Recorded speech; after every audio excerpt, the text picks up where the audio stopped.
Chris, go on. Show us your crazy system. This is a special one.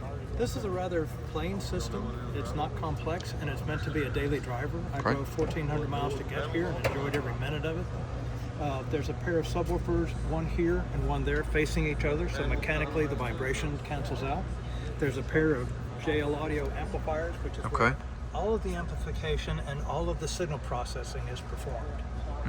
Aside from that, there's a single RCA that runs to the front of the vehicle to bring the signal to this point. Okay. The rest of it is the locations of the speakers and the acoustics. That's where the magic is. I've noticed that you have amazing documentation. This was a different idea. Instead of a photo book, I wanted people to be able to go straight to a topic and pick what they wanted to read at the time, and multiple people can all do different things in different parts of your presentation. Not just one book. Instead of one book. Yeah. This is not real pretty, but I was lazy. I actually took a 2-liter bottle and turned it into a plastic cover that snaps into place. Nice. But all the connectivities are soldered, crimped. Actually, very few crimps. Most of it's soldered. There's the amplifier wiring.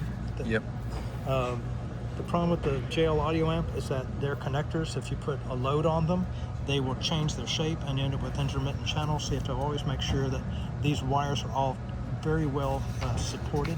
Okay. But wonderful gear. I was going to use a different amplifier out of my That's something I'm interested in. What's happening with this? This is a Bang & Olufsen cast aluminum shell for a speaker called a Beolab 3.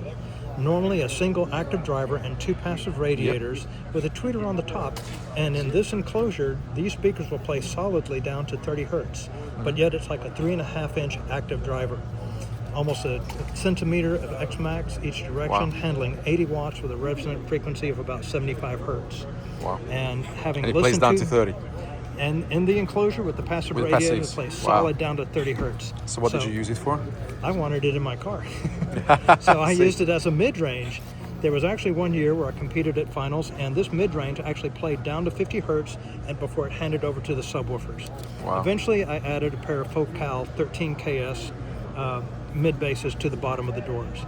But we bought this enclosure and then cut it apart to where the mounting ring on the doors is perfect.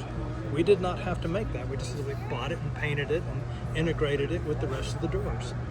In each door, since we don't have the enclosure, there is a fiberglass enclosure on the back of the door that gives us the airspace we need to where the driver is not IB, it's not going to rattle the door, it's going to behave like it's supposed to.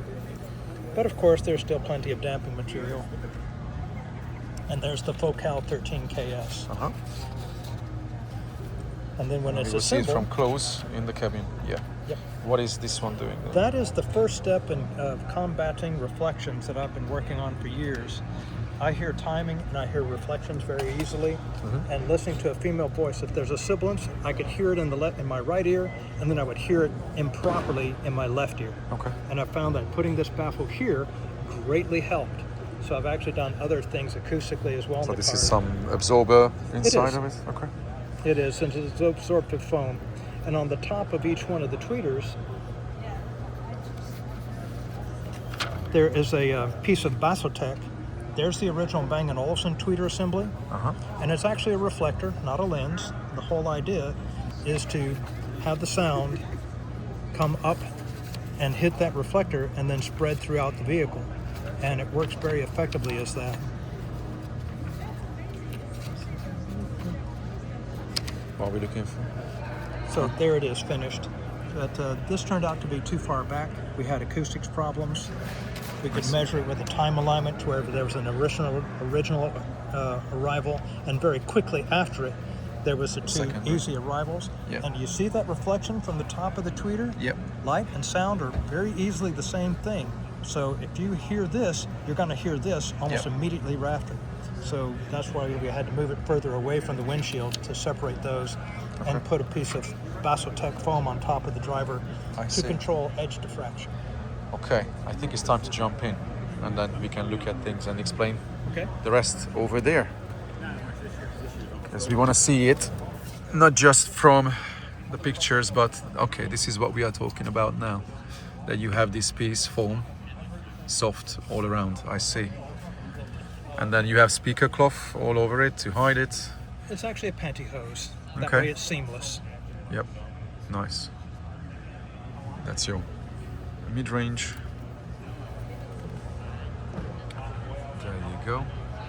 And then the mid-bass in that small The enclosure. mid-bass is down in the corner, and that is the factory door and grill. It does not come off easily. Nice. What is the source? Alpine head unit? It's an Alpine 507. It has the world's worst shuffle. Everywhere that I drive, I hear the same music, song after song, even though there's half a terabyte of music on an SSD. If I want to listen to a piece of music, I have to go find it. The shuffle just does not work well. You need a tablet, probably. That would be okay. But I like all the integration of having the Alpine head unit where True. we can do navigation, cellular, telephone, audio, Yep, and backup right. camera, which this car lacked. It's too old. I see. Okay. Well, I can tell that you are super passionate about this. How many years have you been doing this? I won my first audio contest in 1980, Wow, participating with George Reed at a competition. amazing. That's amazing. And since then, just kept with it, been involved in one aspect of it or another, from the Rules and Ethics Committee to head judge of organizations to just having fun competing. It's brilliant. It's absolutely brilliant. Well, Chris, thank you very much. I'm going to listen to it. I think You're welcome. high time. Thank you for your time. Thank you.